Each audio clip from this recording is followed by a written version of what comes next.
Hello everyone. It's a quiet morning here at 7:15 and everyone's asleep still, and I thought I'd take a few moments of your time just to have a quick chat to you about dental associates in the present COVID-19 crisis. So hopefully you're working in a practice where the principal is following the guidance of the BDA and is looking to pay you according to your historic earnings.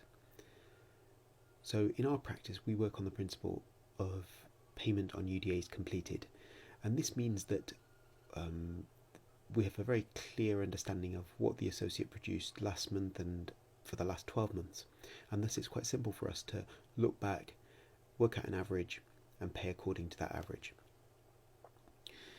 If, for example, a new associate's got a contract to provide 5,000 UDAs or 6,000 UDAs full-time post or whatever it may be, it's very difficult for the practice to pay according to that level because it's more than likely you're not going to hit that target straight away from day one.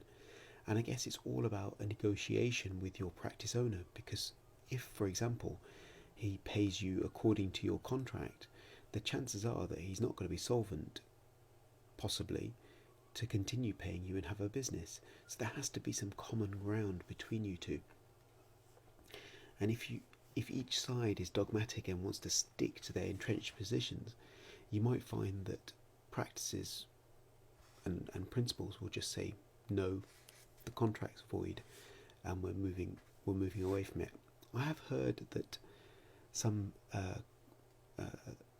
mini corporates, are suggesting that the associate agreement has been frustrated. I think the technical legal term is by the current climate.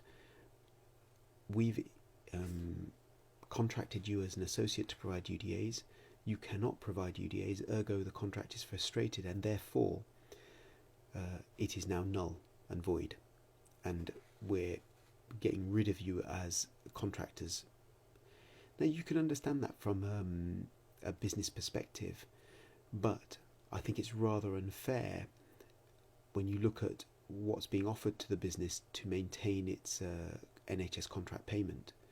In order to still be receiving that contract payment, from my understanding, the business needs to offer up that associate for the same amount of NHS time they would have spent doing the UDAs, but to provide and be available to work within the wider NHS wherever that is deemed suitable. Of course, that redeployment is voluntary, and it's well within the rights of the associate to say, I'll accept not having that money, and because I'd rather not go to be redeployed in whatever role that may be. So I do understand it from both perspectives, but I do feel that associates are probably getting the thick end of the wedge here, and the BDA have said that it will launch a dispute resolution service or something equivalent to make sure that associates are getting what they're due. In my practice, it's we've got a 50-50 split, with 50% private and 50% NHS, and without my associates providing that NHS service, I wouldn't be able to fulfill my target. So I'm keen to make sure that I want to keep my associates long term, because I do think we will come out of this at the other end, and we are going to need competent, diligent associates to work the contracts.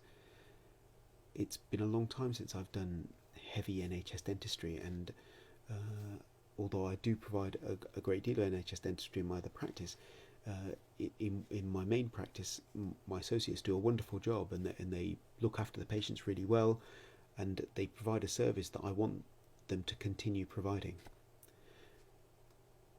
Having said that, it's all about a conversation. It's all about having an open dialogue. Now, I appreciate that in some practices, principals don't even speak to their associates and don't converse, and the lines of communication are very poor. We're fortunate in that we've got a long-term, well-established practice manager who understands the business really well, and Sarah knows how to communicate with the staff and also how to disseminate information.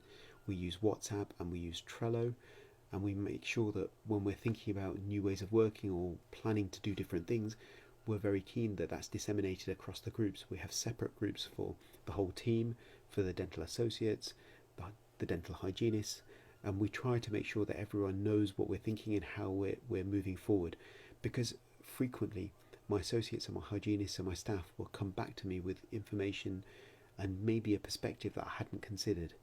And I'd like to think that I'm open-minded and understand that I don't have all the answers, especially in what is an ever-changing landscape, and a changing landscape that is so fast it's sometimes difficult to keep up with the numerous publications from different bodies and different organisations. So I do understand the plight of associates, and I really want to implore principals to think long term, to play that long game, and to understand that without associates providing services, things may get difficult to come back to dentistry within your practice and to re-establish yourselves as caring, considerate businesses. And that's not just to the patients, that's to your staff as well. So take care, have a good day, and no doubt we'll speak soon.